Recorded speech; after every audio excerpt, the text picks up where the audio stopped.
ఇది తుమ్మ జిగురు, తుమ్మ చెట్టు జిగురు. ఇది డైమండ్లా ఉన్నాయి. ఒరిజినల్ తుమ్మ జిగురు అన్నమాట. ఇది తుమ్మ జిగురు. దీన్ని శుద్ధి చేయక్కర్లేదు. ఈ తుమ్మ జిగురు శుద్ధి చేయక్కర్లేదు. ఇది మామూలుగా అయితే ఆవు నెయ్యిలో వేపి త్రిఫల చూర్ణం 100 గ్రాములు, ఇది ఒక 10 గ్రాములు.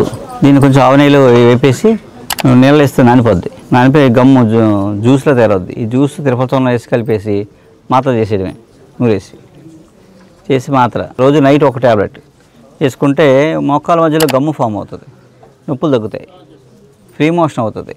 అలా తుమ్మ జిగురు అని చెప్పాను నేను. మీరు బజార్లో కొనుక్కొని అమెజాన్లో ఆర్డర్ పెడితే ఏదో చెత్త పంపిస్తాడు. ఆడికి తలాదాక తెలియదు. ఆడికి మీరు ఏదో మసిపూసి అమ్మేది ఆడికి తెలుసు. ఆ డబ్బులు కావాలి ఆడికి. మీకు తుమ్మ చెట్టు దగ్గరికి వెళ్తే దొరుకుతుంది. మీరు తుమ్మ చెట్టు దగ్గరికి వెళ్తే మొదల్లో బ్లాక్ ఉంటుంది, కొస్స వచ్చేదంతా తెల్లగా వస్తుంది. ఆ తెల్లది మంచిది, అది ప్యూరిఫై చేయక్కల్లా. ఆ తెల్లది తెచ్చుకుంటే ఏమైంది అయిపోతుంది. ఇలా ఎవరన్నా మంచిగా అమ్మేవాళ్ళు ఉన్నారనుకోండి మన షాపులో, ఇలా ఈ కలర్లో ఉందనుకోండి కొంటే, నల్లగా ఉంటే కొనకండి. అదే లాజిక్, అంతే మించి ఏం లేదు. మీ షాప్కి వెళ్ళి చూసి కొనుక్కోండి. బాబు చూపించి ముందు నాకు అని చెప్పేసి అది చూసి అది ఎలా ఉంటే కొనుక్కోండి, అయితే వద్దని చెప్పి